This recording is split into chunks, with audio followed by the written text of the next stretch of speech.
I'm Marvin Fertel. I'm the president and CEO at the Nuclear Energy Institute. And first, I'd just like to welcome everybody for coming here this morning and joining us.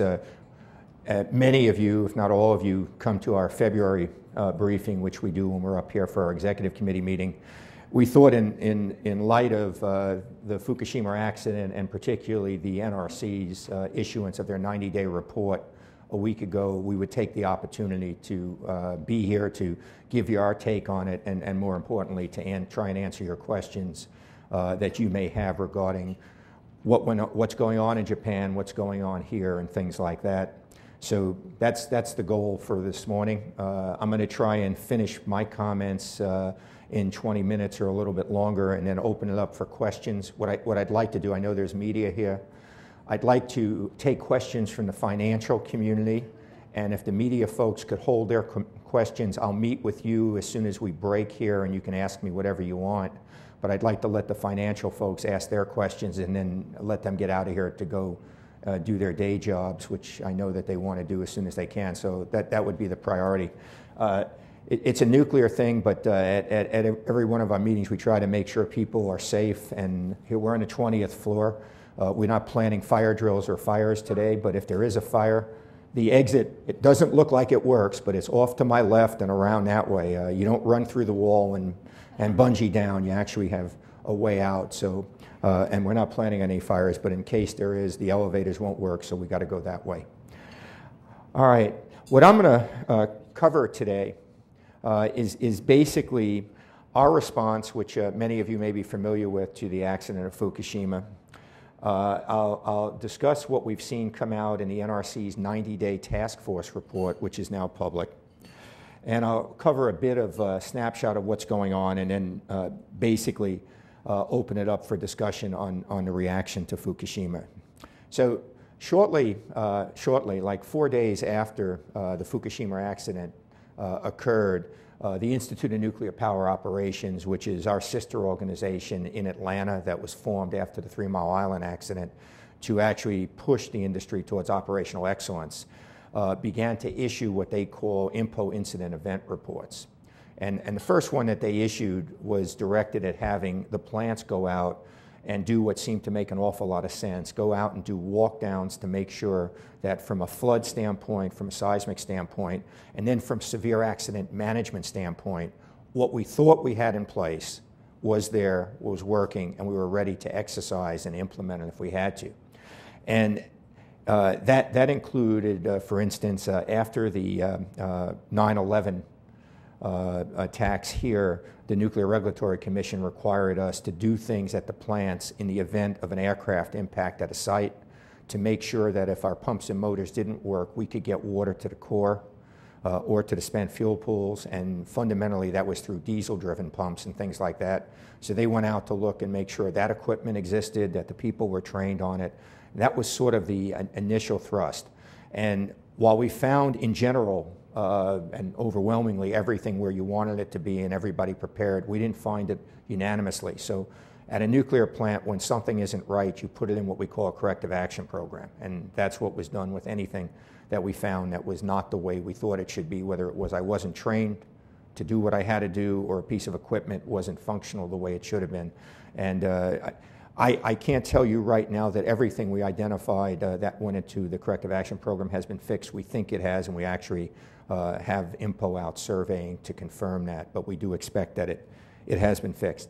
The Nuclear Regulatory Commission actually followed on the heels of that with what they call a temporary instruction, and they went out and verified everything that our guys had done to make sure that they were content that we were as prepared as they thought we should be and we had committed to be.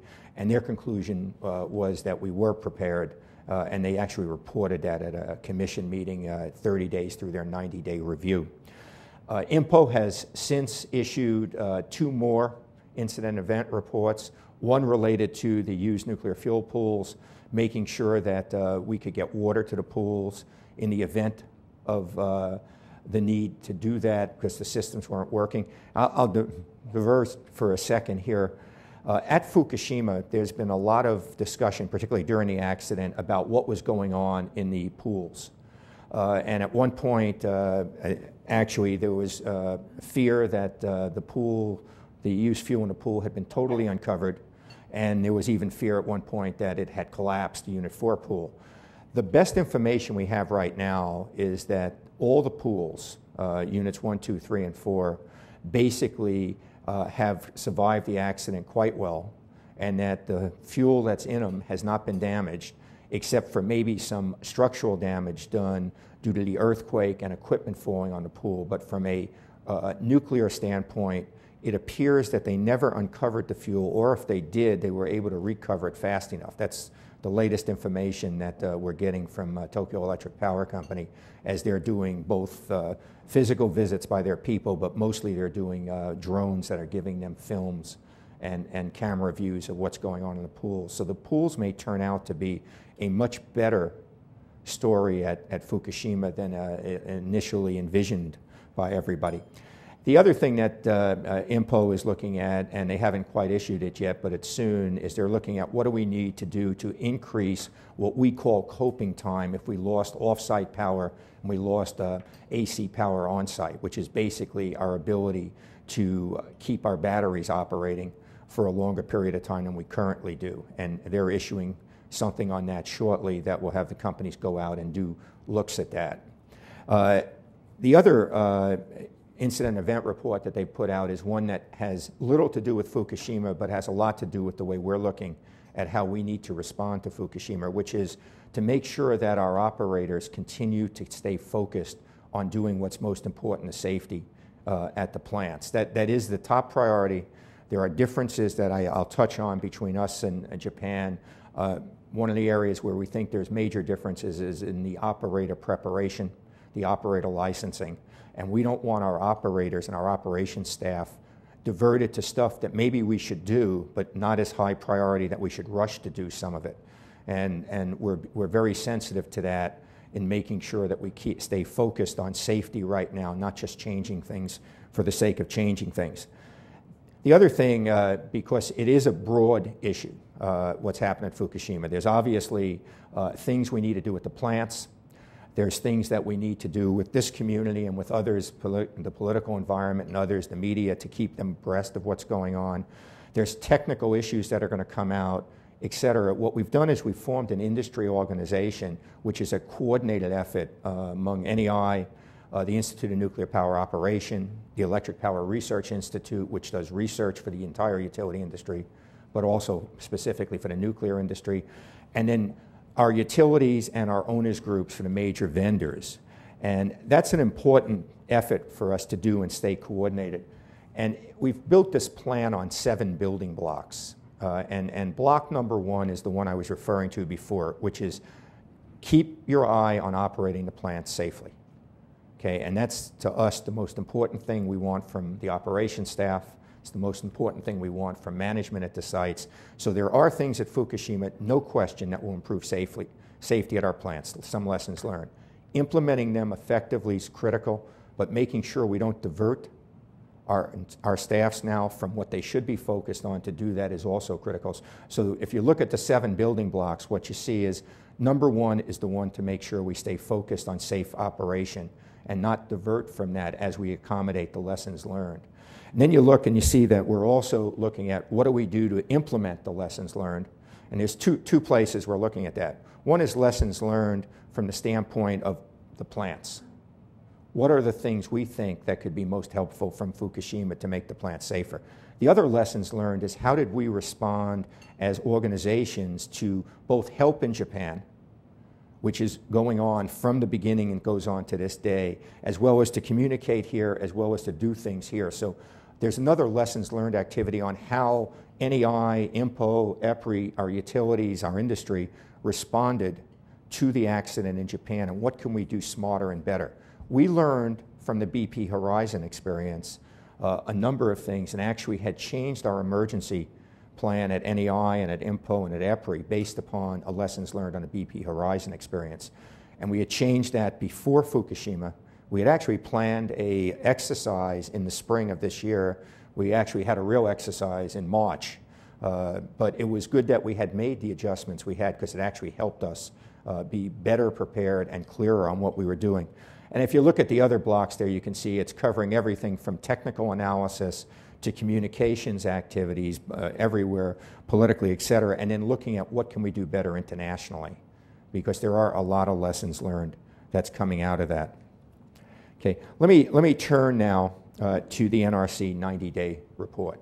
Okay, so shortly after the accident at Fukushima, the President and the Chairman of the Nuclear Regulatory Commission both came out with statements basically supporting the safety of our current fleet of operating plants in this country.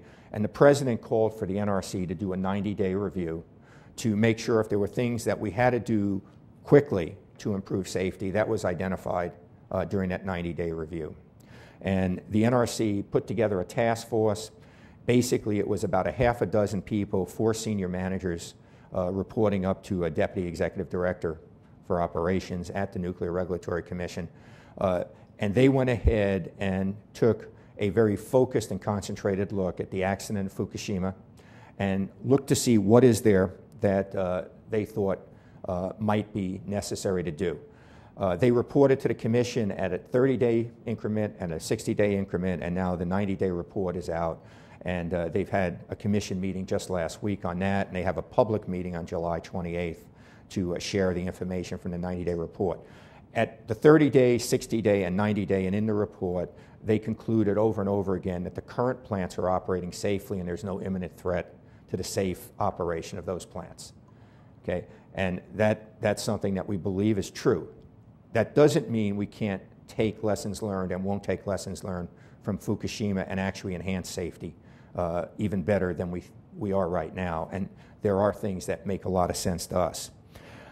There was also some findings that we thought were important from the 90-day report. It goes back, first of all, to the used nuclear fuel pool. There was a talk about unloading the pool and putting everything in dry cask storage, quote, to make it safer.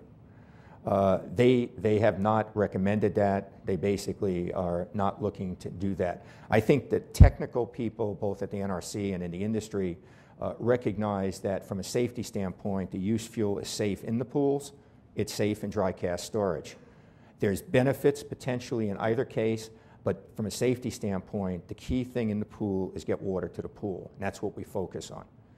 Okay, and that's the most important thing that we should be doing at the pool. The other thing that they didn't address was the emergency planning zone question. If you remember, in Japan, the President made a decision to evacuate out to 50 miles Americans. The Japanese have made a decision to evacuate out to 20 kilometers at that point. They've expanded that now in increments, and they're looking at certain things. In America, we have very detailed planning within a 10-mile emergency planning zone. That gets exercised every 2 years in an evaluated exercise. It also gets drills and everything else during those 2-year period.